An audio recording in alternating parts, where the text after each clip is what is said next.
तो hello friends, welcome back to my channel. और friend, आज की वीडियो सीरीज के अंदर हम लोग पीरियोडिक प्रॉपर्टीज के अंदर अगले टॉपिक को डिस्कस करेंगे।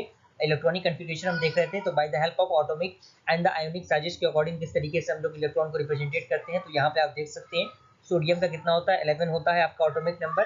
11 आपके इलेक्ट्रॉन होंगे। तो पहले आपका जो पेयरिंग होगा, यहाँ पे 2-2 का पेयरिंग होगा। फर्स्ट आपका जो सर्कल दिख रहा है उसके अंदर 2 है। देन उसके बाद कितने हैं आपके, आप 1s2 2s2 2s1 इस तरीके से आप अप्लाई करेंगे। तो उसके अकॉर्डिंग तो आप उन चीज़ों को पुट कर ही सकते हैं।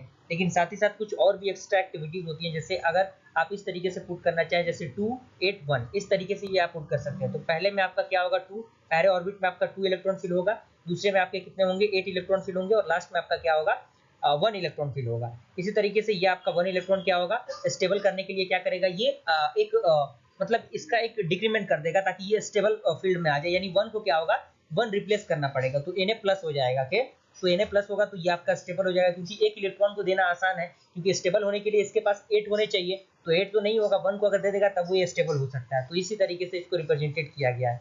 और इसके बाद हम क्लोरीन की बात करें तो क्लोरीन में भी वही फंडामेंटल अप्लाई होगा। यहाँ पे कुछ पॉइंट कह रहा है कि when N atom denoted by the electron and it becomes the positive ions and size of positive ion less than the neutral atoms because of the destroying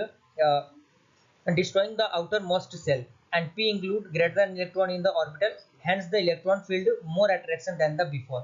और यहाँ पे रेडियस ऑफ Na जो आपका atom है दिया गया है, जो कि 1.57 एंगस्ट्रॉन होता है, और radius of Na plus ion कितना होता है, 0.98 एंगस्ट्रॉन होता है।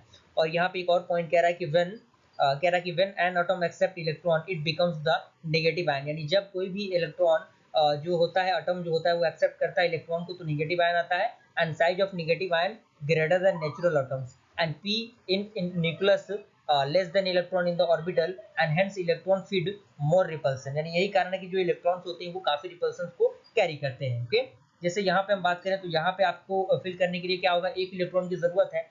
ओके, तो क्योंकि आप देख सकते हैं यहाँ पे 2 2 4 2 6 एक साथ दिया हुआ है, तो इसको स्टेबल होने के लिए एक इलेक्ट्रॉन चाहिए, ना कि ये 8 देगा, बल्कि एक इलेक्ट्रॉन को ले लेगा। तो यहाँ से आपका ई माइनस आ जाएगा, तो यहाँ से ये स्टेबल हो गया, जो कि आप देख सकते हैं यहाँ पे वो चीजें डिस्क्राइब की गई हैं अच्छी तरीके से। और रेडियस ऑफ हम क्लोरीन एटम की बात करें तो 0.99 एंगस्ट्रॉन होता है। और रेडियस ऑफ क्लोरीन माइनस की हम बात करें, क्योंकि माइनस हो रहा है, क्यों, क्योंकि एक इलेक्ट्रॉन यहाँ पे आ रहा है, तो कितना होगा, 1.1 एंगस्ट्रॉन आपका यहाँ पे होगा। क्लियर हुआ। और यहाँ पे कुछ और भी चीजें हैं जो कि इलेक्ट्रॉन कॉन्फ़िगरेशन को रिप्रेजेंटेट करती हैं, उसका फिगर वगैरह दिया गया है, डायग्राम दिया गया है। इसको आई थिंक मैंने पहले भी डिस्कस किया था, लेकिन ये इसी का पार्ट है, इसको थोड़ा सा आप अच्छी तरीके से कवर अप कर लीजिएगा। अगले वीडियो सीरीज के अंदर हम लोग अगले टॉपिक को डिस्कस करेंगे। ओके, मिलते हैं फ्रेंड्स ऐसे इंटरेस्टिंग वीडियो के साथ। तब तक के लिए थैंक यू।